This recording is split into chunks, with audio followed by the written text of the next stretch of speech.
মানবিক করিডোর বিষয়টি নিয়ে বেশ কয়েকদিন ধরেই আলোচনা তুঙ্গে। রাজনৈতিক দল থেকে সামাজিক মাধ্যমে চলছে আলোচনা। বিভিন্ন ধরনের অপরাধের সাথে দুপুরে ঢাকা সেনানিবাসে সংবাদ সম্মেলনে নিজেদের অবস্থান স্পষ্ট করল বাংলাদেশ সেনাবাহিনী। জানালেন, করিডোরের মতো স্পর্শকাতর বিষয়ে সম্পৃক্ত হবে না সেনাবাহিনী। করিডোর একটি স্পর্শকাতর বিষয়। আমরা বাংলাদেশ সেনাবাহিনী দেশের নিরাপত্তা বিঘ্নিত কোনো কাজে বাংলাদেশ সেনাবাহিনী সম্পৃক্ত হবে না।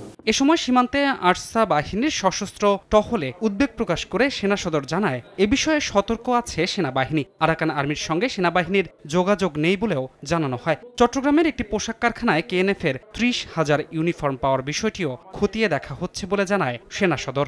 সামাজিক মাধ্যমে সরকার এবং সেনাবাহিনীর সম্পর্ককে ঠিকভাবে উপস্থাপন করা হচ্ছে না জানিয়ে সেনা সদরের পক্ষ থেকে বলা হয়, সরকার ও সেনাবাহিনী সম্পূরক হিসেবেই কাজ করছে। ডিসেম্বরে নির্বাচন না হলে সেনাবাহিনীর ভূমিকা কি হবে? সাংবাদিকের এমন প্রশ্নের জবাবে জানান, এ বিষয়ে কোনো আলোচনা হয়নি। সংবাদ সম্মেলনে মব ভায়োলেন্সের বিরুদ্ধে কঠোর অবস্থানের কথা জানায় সেনা সদর। জানমালের ক্ষতি সাধন, মব ভায়োলেন্স, জনদুর্ভোগ সৃষ্টি করতে পারে এমন কর্মকাণ্ডের বিরুদ্ধে সেনাবাহিনী কঠোর পদক্ষেপ গ্রহণ করবে। ধ্রুব ব্যানার্জি, সময় সংবাদ, ঢাকা।